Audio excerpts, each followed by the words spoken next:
नमस्कार जंटू में स्वागत है आपका। मैं हूं योगेंद्र। आप देख रहे हैं खास खबर। खास खबर में हम बात करेंगे एक उस मुद्दे पर जिसको लेकर के सबकी जिज्ञासा भी है कि भारत का पक्ष क्या होगा। 18 साल बाद एक बार फिर अंतर्राष्ट्रीय न्यायालय में भारत और पाकिस्तान आमने सामने है।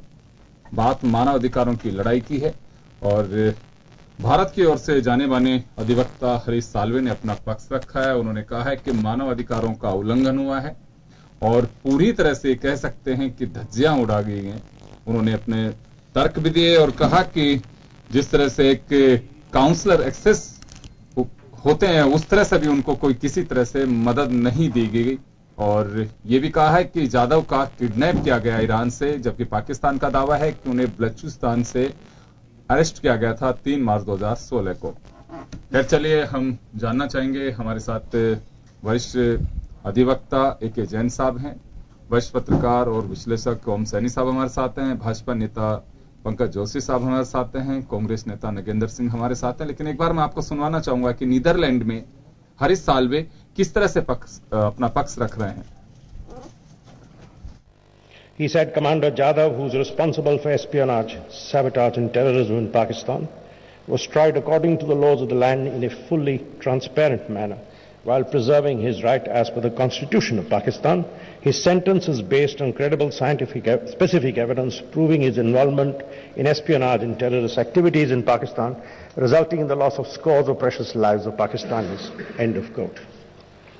India refutes these allegations. India's position has been and continues to be that Jadhav was kidnapped from Iran and appears to have been framed based upon a confession extracted from him when he was in military custody. The allegations of Pakistan lack credibility, particularly in the absence of consular access being provided, by which India would have been able to understand the circumstances of Jadhav's presence in Pakistan, secure first-hand information about Jadhav while in military custody, and secure information about the charges against him, the evidence against him, and the order of conviction and sentence. India could also have taken measures to ensure appropriate legal representation for him.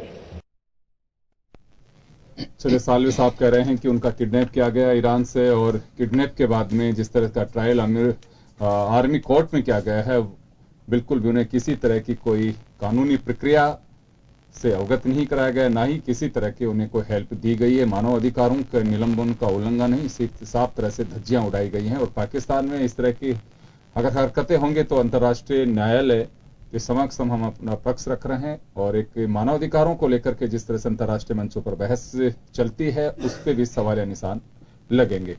चलिए A K. Jain साहब से मुखातिब होंगे। जैन साहब, सबसे बड़ा सवाल तो यह है कि क्या पाकिस्तान की आर्मी कोर्ट के इस जजमेंट को इंटरनेशनल कोर्ट के माध्यम से क्या पलटा जा सकता है और जाधव को उस तरह से न्याय की जो अपेक्षा हिंदुस्तान कर रहा है वो मिल सकती है? देखिए, जब किसी एक देश का सिटीजन दूसरे देश में, वो भी ट्रेचरी जैसे, जासूसी जैसे, वहां पर दंगे यानी वो विद्रोह भड़काने जैसे आरोपों को फेस कर रहा हो, तो किसी भी गवर्नमेंट के लिए बहुत डिफिकल्ट होता है उस मामले में। क्योंकि दूसरे कंट्री का एक लॉ है कि आप जिस जगह हैं, जिस कंट्री में हैं, उस देश का कानून आपको पालना पड़ेगा जब तक कि आपको जो इम्यूनिटीज हैं वो नहीं मिली हुई है, जो डिप्लोमेटिक इम्यूनिटीज हैं वो नहीं मिली हुई है। परंतु इतने लिमिटेड स्कोप के बाद भी जितनी समझदारी से हमारे विदेश मंत्रालय ने जो काम किया, इसको इंटरनेशनल कोर्ट में इस मामले को उठा दिया गया, इंटरनेशनल कोर्ट में इस मामले को ले गए हैं, ये एक अपने आप में कमेंडेबल काम सरकार ने किया है। जो भी किया है उसके बाद इंटरनेशनल कोर्ट कोई बाइंडिंग अथॉरिटी नहीं है, उसका जजमेंट पाकिस्तान माने ये आवश्यक नहीं है। यहाँ कोई सिक्योरिटी काउंसिल भी हमारे साथ नहीं बैठी हुई है जो अगर नहीं माने तो कोई अपना रिजोल्यूशन लेके कोई कार्रवाई उस पर कर सके। यार ऐसा कोई कानून भी नहीं है, ऐसी कोई इंटरनेशनल कोर्ट्स नॉर्मली, पर इंटरनेशनल कोर्ट्स का एक अंतर्राष्ट्रीय दबाव बड़ा जबरदस्त इस मामले से बना हुआ है। क्योंकि फर्स्ट वर्ल्ड वॉर के बाद, सेकेंड वर्ल्ड वॉर के बाद जो जीते हुए देश थे उन्होंने जितनी ब्रूटली ट्रायल की थी, दूसरे लोगों को दिखाने के लिए ट्रायल की थी, उसके बाद ये आया था कि वियना कन्वेंशन साइन किया गया था फर्स्ट वर्ल्ड वॉर के बाद में, और जिसमें ये नियम बनाया गया था कि चाहे युद्ध के बंदी हो, चाहे दूसरे देश के आए बंदी हो, उसको बेसिक ह्यूमन राइट्स के तहत एक फेयर ट्रायल का अधिकार उनको है। और उसमें हमारा ये है कि कोई किसी कंट्री का आदमी ये है उसको पाकिस्तान के तो जब यहाँ जासूस पकड़े जाते हैं तो मानने से ही मना कर देते हैं कि हमारे देश का आदमी है, ये डिसऑन कर देते हैं कि ये तो पाकिस्तानी है ही नहीं। हमने खुद यहाँ कुछ पाकिस्तानी लोगों के मुकदमे लड़े हैं, उनको फ्री लीगल हेल्प दी थी एंड पाकिस्तानी काउंसलर्स मना कर देते थे कि ये तो पाकिस्तानी है ही नहीं। पर हमने उसको, पर जो वियना कन्वेंशन है उसके तहत फ्री ट्रायल उसको मिलनी चाहिए थी। सबसे पहली बात है कि उस देश के कंट्री के लोग, उस कंट्री की गवर्नमेंट, उस कंट्री की एम्बेसी उसको असेस कर रही, वो देनी चाहिए थी।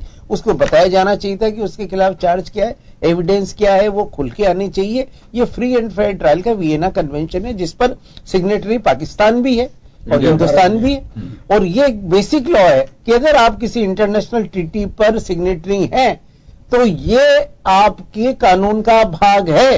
अगर आपका कोई लोकल कानून उस संधि के विपरीत है तो अंतर्राष्ट्रीय संधि उस पर प्रिवेल करेगी। जैसे हम कई लोगों से, कई देशों से एक्स्ट्राडिट कर कर, जैसे अबू सलेम का उदाहरण है, इससे पहले पंजाब के जो हम कुछ टेररिस्ट को लाए थे और वो यहां पर उसमें फांसी की सजा का प्रावधान था, हम जर्मनी और वहां ये असेस करके ये एग्रीमेंट में ये था कि भाई आप इसको एक्स्ट्राडिक्शन में इनको फांसी नहीं देंगे, तो सरकार ने उसको विड्रॉ किया क्योंकि इंटरनेशनल ट्रीटी है, अपने यहाँ के कानून के तहत उन्हें फांसी होनी चाहिए थी, पर फांसी के लिए नहीं।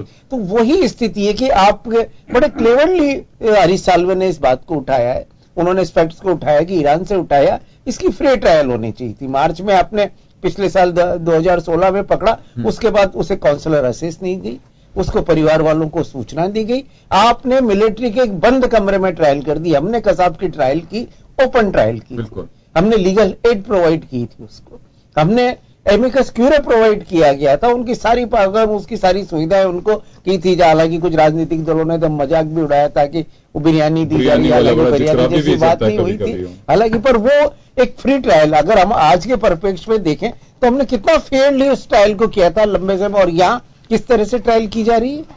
कसाब तो रंगे हाथ पकड़ में आया था, उसके बाद भी पूरी ट्रायल हमने की थी, यहां आप उठा के ले गए। तो आज अंतर्राष्ट्रीय मंच पर पाकिस्तान बैकफुट पर है, पाकिस्तान जवाब नहीं दे पा रहा इस बात को कि हमने ह्यूमन राइट्स का वायलेशन किया, हमने वियना कन्वेंशन का वायलेशन किया, और बार बार वो बोगी उठा रहे, वही कश्मीर बोगी को उठाते हैं, बार बार उस बात को उठा रहे। अब जो उनके तहमीना अब जो आर्ग्यू करेंगी, पता नहीं वो क्या आर्ग्यू देंगी, क्योंकि पहले तो उन्होंने टाइम मांगा था कि हिंदुस्तान तो 4 महीने से तैयारी कर रहा है, हमें सिर्फ 2 दिन मिले, हमें कुछ और। पर आज जो 90 मिनट में जिस तरीके से हरीश साल्वे ने अपनी बात रखी वो एक्सीलेंट और सुपर बात है, और इससे कम से कम पाकिस्तान का ढकोसला बुरी तरह एक्सपोज हो गया। अब कुलभूषण जाधव को फांसी देना इतना अंतर्राष्ट्रीय दबाव की वजह से इतना आसान नहीं होगा, क्योंकि उसके साथ फ्री ट्रायल नहीं की गई, उसे न बचाव का मौका दिया गया, न उसे कानूनी सहायता का मौका दिया गया, न लीगल असेस दी गई। और उनके पेरेंट्स जब वीजा के लिए अप्लाई किया तो उस एप्लीकेशन पे भी रिप्लाई ही नहीं दिया गया और काफी लंबे समय तक उसे लिंगर ऑन रखा गया। लिहाजा साफ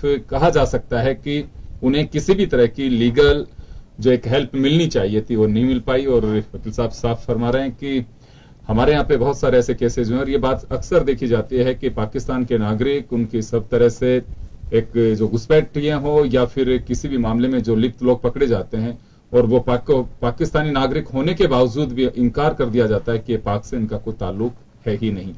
चलिए ओम सैनी साहब, मैं आपसे जानना चाहूंगा कि इस तरह से अगर इंटरनेशनल संधि जो है, अंतर्राष्ट्रीय संधि कहने को चाहे एक MOU एग्रीमेंट सिग्नेचर हो, लेकिन उस देश के कानून में शामिल होने के लिए बाध्य करते हैं कि आपको ये मानना होगा, क्योंकि दोनों देश जिस तरह से कहा जाता है कि होश हवास पूरे चेतन अवस्था के अंदर मैं ये शपथ लेता हूं, और कहा भी जाता है कि हम पूरी तरह से जो सिग्नेचर कर रहे हैं पूरे होश और हवास में कर रहे हैं। तो इसी तरह से संधि का एग्रीमेंट जो होता है एक तरह से वो भी इसी लिहाज से देखा जाना चाहिए, कानून मानने के लिए बाध्य होते हैं। वियना संधि की जो बात की जा रही है वो कुलभूषण जाधव केस के अंदर साफ है कि अगर किसी देश में, किसी देश का पाकिस्तान और भारत के बीच की अगर संधि की बात करें तो नागरिकों को लीगल हेल्प दी जाएगी, उन्हें पूरी तरह से सुनने का मौका दिया जाएगा।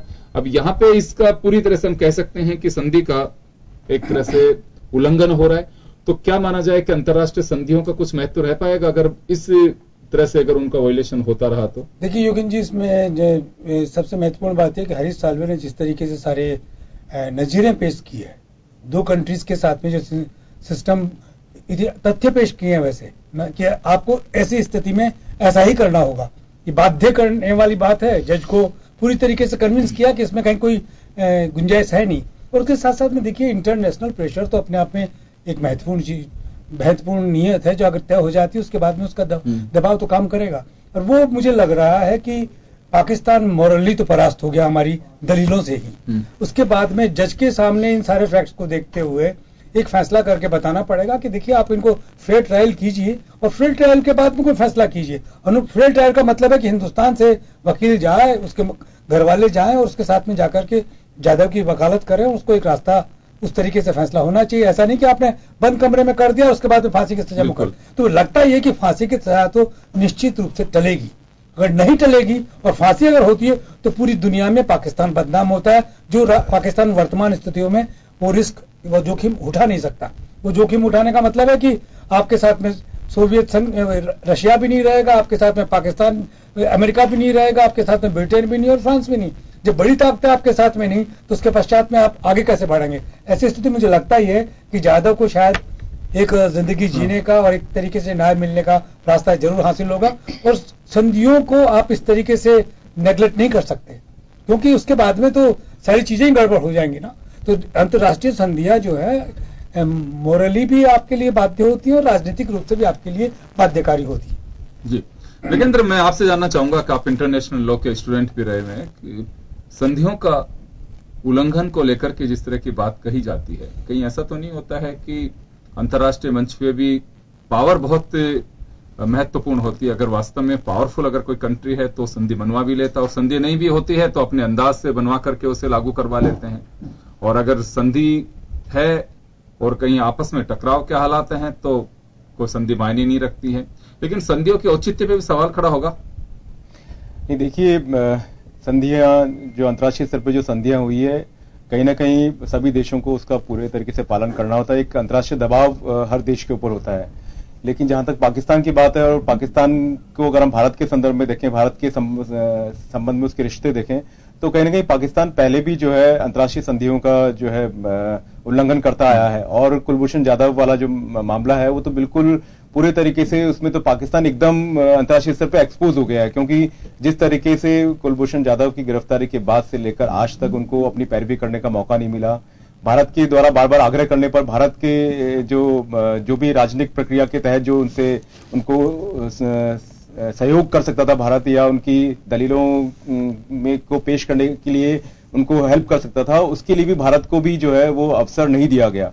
तो निश्चित रूप से पाकिस्तान जो है अंतर्राष्ट्रीय संधियों के स्तर पर और खासकर भारत से रिलेशन को लेकर लगातार अंतर्राष्ट्रीय संधियों का उल्लंघन करता रहा है। इवन भारत और पाकिस्तान के बीच में जो संधियां हुई है, चाहे वो एलओसी को लेकर हो, चाहे किसी और मुद्दे को लेकर हो, तो कहीं ना कहीं पाकिस्तान की तरफ से ही उनका उल्लंघन हुआ है।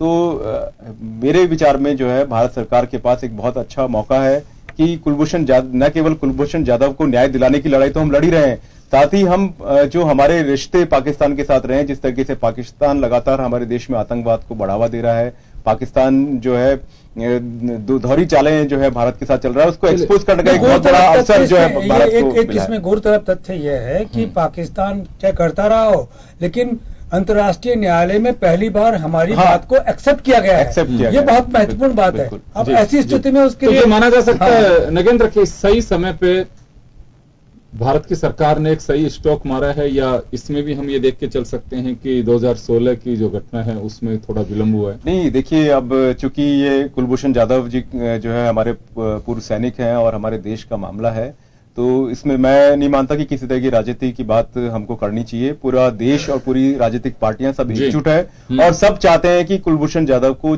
जल्दी से जल्दी न्याय मिले।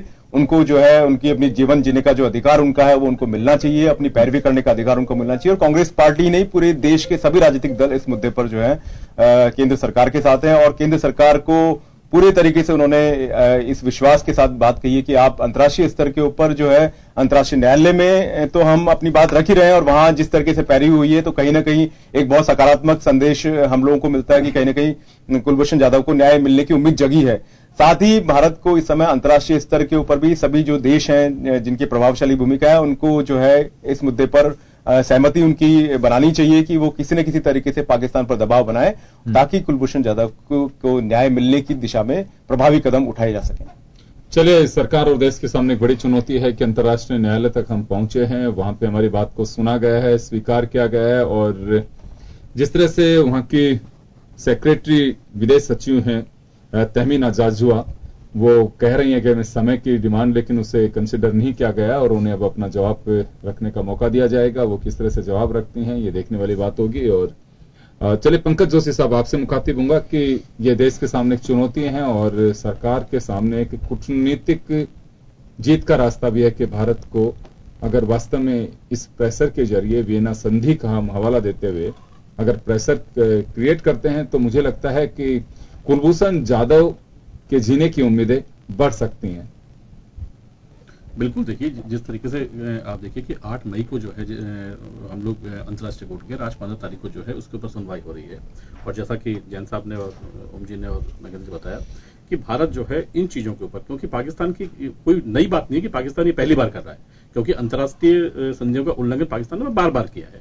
लेकिन इस बार जो चीज है, इस बार मानवाधिकारों का कानून और पूरा विश्व जो है ये देख रहा है कि एक नौसैनिक के साथ में जिस तरीके का व्यवहार पाकिस्तान की सेना और पाकिस्तान की जो जनता है वो कहीं भी जो है डेमोक्रेटिक, इस्लामिक डेमोक्रेटिक चाहे आप लिख लें, लेकिन डेमोक्रेसी का कहीं उसमें नजर नहीं आ रही है, कहीं डेमोक्रेसी आपको वहां नजर आ रही है।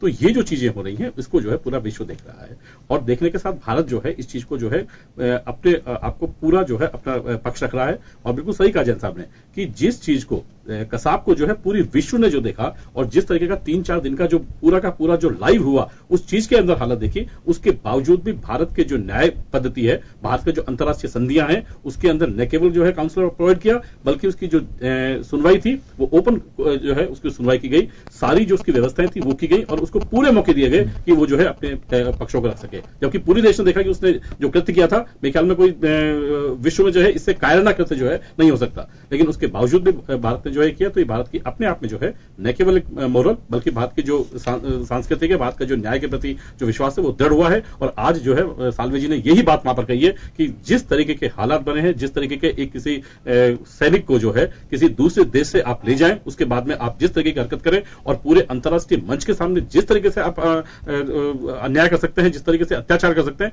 मेरे ख्याल में जो है इससे घोर कायरना हरकत जो है पाकिस्तान के अलावा चलिए पाकिस्तान किस तरह से अपना पक्ष रखता है ये देखने वाली बात होगी। ओम जी, 2 बातें निकल करके आई यहाँ पे। जैन साहब ने जैसे कि पहले कहा कि एक तो बाध्य नहीं है लेकिन दबाव पड़ सकता है पाकिस्तान के ऊपर और अपने फैसले को बदल भी सकता है, लेकिन वहां सैन्य कोर्ट यानी कि आर्मी कोर्ट जो है उसका ये जजमेंट है और आर्मी अपने आप में एक पैरेलल गवर्नमेंट चलाती है वहां पे। और इस वक्त स्थिति है कि नवाज शरीफ काफी अंडर प्रेशर हैं आर्मी के भी, और जो आर्मी चीफ जिस तरह की हरकतें कर रहे हैं पीओके में लगते हुए जो इंडिया का जो एरिया है वहां पे, तो ये कुछ स्थितियां ऐसी हैं कि कुछ उनका फ्रस्ट्रेशन भी है, कुछ दूसरी चीजें हैं।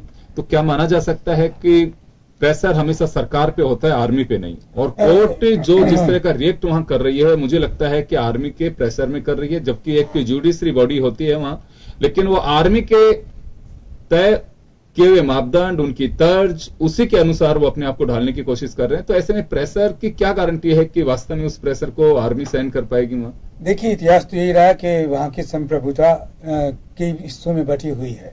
हाँ। आर्मी अपने आप में अलग से एक संप्रभु संगठन है जो चुनी हुई सरकार को रिजेक्ट कर सकता है, सारा सब कुछ कर सकता है, लेकिन उसके लिए भी बहुत महत्वपूर्ण है कि दुनिया में जब अंतर्राष्ट्रीय न्यायालय के अंदर कोई चर्चा अगर हो रही है, और अंतर्राष्ट्रीय न्यायालय में चर्चा का मतलब होता है कि दुनिया की वो शख्सियत जो वो राष्ट्र जो वीटो करने के अधिकारी हैं वो भी उसके साथ में जुड़े हुए हैं। ऐसी स्थिति में उसकी मान्यता को रद्द करने का मतलब होगा कि अपने आप में एक तरीके से उनका अपमान करना। तो मैं नहीं समझता कि फौज ये जोखिम ले सकती है कि अंतर्राष्ट्रीय न्यायालय कोई ताकीद करता है, किसी चीज के लिए इशारा करता है, किसी चीज के लिए आदेश देता है, परामर्श देता है, तो उसको टाला जा सकता है। तो उम्मीद की जानी चाहिए कि मेरा ख्याल ऐसा मौका कभी हुआ नहीं, ये पहला मौका है जब पाकिस्तान के सैनिक शासन के लिए जो सैन्य संगठन है उसको भी इस बात को सोचना पड़ेगा कि इसमें हम नवाज शरीफ को दबा नहीं सकेंगे, और नवाज शरीफ ये सोचेंगे कि इसमें मैं सैन्य दलों के सैन्य इंस्टीट्यूशन के माध्यम से गाइड नहीं हो सकता। दुनिया जो चाह रही है उसी के रास्ते पर मुझे चलना पड़ेगा। चलिए जैन साहब, देखिए यह एक विषय है ये कि ओम सैनी साहब ने कहा कि ये नवाज शरीफ को खुद को भी सोचना होगा कि गवर्निंग तो उसी तरह से होगी कि अंतर्राष्ट्रीय संबंध बहुत महत्वपूर्ण रखते हैं, लेकिन वहां की सेना मुझे लगता है कि इन सब चीजों से भारत के मामले में बहुत ही अलग अपनी सोच रखती है। तो क्या अगर ये प्रेशर भी हो सकता है, प्रेशर हमेशा चुनी सरकार पे होता है जो लोकतांत्रिक मापदंडों के तहत अपने आप को अंतर्राष्ट्रीय मंच पे साबित करने की कोशिश करते हैं, शायद उन्हीं लोगों के लिए। तो पाकिस्तान के सामने, चुनी हुई सरकार के सामने भी एक चुनौती हो सकती है कि सैन्य कोर्ट के फैसले को बदलवा जा सके या उसे इंप्लीमेंट करने के लिए कुछ उसको लचीला बनाया जा सके। कुछ ऐसी स्थितियां हैं कि अगर हम यहां पर अंतर्राष्ट्रीय मंच पे जीत भी जाते हैं तो वहां जाकर के कुछ परिस्थितियां ऐसी हो कि नवाज शरीफ लगता है कि इतनी हिम्मत जुटा पाएंगे। देखिए, पाकिस्तान की स्थिति जैसा कि सैनी साहब ने बताया कि वहां पर अलग अलग सोवरिन है। हाँ, मिलिट्री अपने आप में एक सोवरिन है, ज्यादा बड़ी सोवरिन है। वहां की जो चुनी हुई सरकार है उससे बड़ा उनका कद है, वहां पर उनका बड़ा कंट्रोल है। आपको ध्यान होगा कि जब विवाद पैदा हो रहा था, जब बेनजीर भुट्टो के जरदारी वहां के राष्ट्रपति थे, तो अमेरिका ने विशेष रूप से वहां के जो सेना अध्यक्ष थे राहिल शरीफ, उनको बुलाया था दोनों के बीच पैचअप कराने के लिए। ये अपने आप में शो कर रहा है कि पाकिस्तान एक रिपब्लिक नाम का रिपब्लिक है। पाकिस्तान एक अजीब सी स्टेट है और मैंने पाकिस्तान ने डेमोक्रेसी के लिए भी कलंक है। मेरे ख्याल से सभी जितनी भी व्यवस्था है उनके लिए एक अपने आप में एक बड़ा सा अजीब सा सिस्टम वहां पर बना हुआ है। जिस कंट्री में 38 डिस्ट्रिक्ट्स में जहां पर रेगुलर टेररिस्ट के कैंप चल रहे हों, जो साबित हुए हों, तो उस देश की हम संप्रभुता के विषय में क्या बात करें या क्या नहीं करें। परंतु दूसरी बात है कि अंतर्राष्ट्रीय दबाव वहां की सेना पर भी पड़ता है। वहां की सेना इतनी सक्षम नहीं है कि अगर अंतर्राष्ट्रीय दबाव पड़े तो उसको नहीं माने। ये सही है कि आज की डेट में जो वहां के सेना अध्यक्ष है मिस्टर बाजवा, वो गौर हिंदुस्तान विरोधी है, भारत के बहुत बड़े विरोधी हैं। वो किसी भी कीमत पर वो वहां की सरकारों के विरोध में भी जाकर भारत को किसी न किसी प्रकार से हमेशा नुकसान पहुंचाने की बात वो सोचते रहते हैं। और यही स्थिति वहां की आर्मी की, जो आज की डेट में वहां की आर्मी वो सबसे ज्यादा हॉस्टाइल है, हिंदुस्तान से सबसे ज्यादा विरोधी। और इसीलिए एक सेल के अंदर, बंद कमरे के अंदर, बंद सो कॉल्ड मिलिट्री ट्रिब्यूनल के अंदर आपने इतने बड़े ऑफेंस की ट्रायल कर दी और फांसी की सजा सुना दी, जिसको सारी दुनिया में कंडेम किया जा रहा है। तो पर फिर भी अंतर्राष्ट्रीय दबाव वहां की सेना पर भी है। सेना इतनी इंडिपेंडेंट नहीं है वहां पर कि वो अंतर्राष्ट्रीय दबाव के आगे खड़ी रह सके या उसको ऊपर। अभी इस पर निर्भर होता है कि हम कितना अंतर्राष्ट्रीय दबाव बना सकते हैं। पर हमारे कार्ड्स क्लियर है। यदि कुलभूषण जाधव का जरा सा भी दोष होता तो हिंदुस्तान इस लेवल पर मामले को नहीं उठा सकता। यदि पाकिस्तान के पास एक भी सबूत होता तो आज वो दुनिया को दिखा देता कि ये जासूस था, ये हमने वहां से इसको पकड़ा है। बिल्कुल आप सही फरमा रहे हैं। और दूसरा, पाकिस्तान के सामने भी अगर मौका था, जिस तरह से लगातार उस वक्त कहा जा रहा था कसाब को लेकर के, लेकिन अगर ये लगता कि कसाब का शुरू में तो कसाब के लिए मना ही कर दिया था उन्होंने। कसाब हमारा अगर भारत के पास में अगर सबूत नहीं होते, ठोस सबूत नहीं होते, तो मुझे लगता है कि वो भी इस तरह से ले जाया जा सकता। भारत के पास में दो बातें हैं, जाधव के लिए लड़ाई लड़ रहे हैं, लेकिन कॉन्फिडेंस लेवल हरीश साल्वे का देखते ही बन रहा है कि उनके पास में बहुत सारे ऐसे फैक्ट्स हैं जिसके आधार पर कहा जा सकता है कि जो हरकतें पाकिस्तान करता है वो हिंदुस्तान नहीं करता है। और यही वजह है कि हम हमारे नागरिक जिसका किडनैप किया गया है, कोई घुसपैठिया नहीं था, उसके लिए हम अंतर्राष्ट्रीय मंच पर हम इस मामले को लेकर के भी गए हैं। खैर चलिए, देखो सबकी निगाहें टिकी हुई हैं और दुआएं भी पूरा हिंदुस्तान कर रहा है कि जाधव की जिंदगी बचनी चाहिए। एक छोटे से ब्रेक के लिए रुकेंगे और ब्रेक के बाद हम चर्चा करेंगे 3 तलाक पर।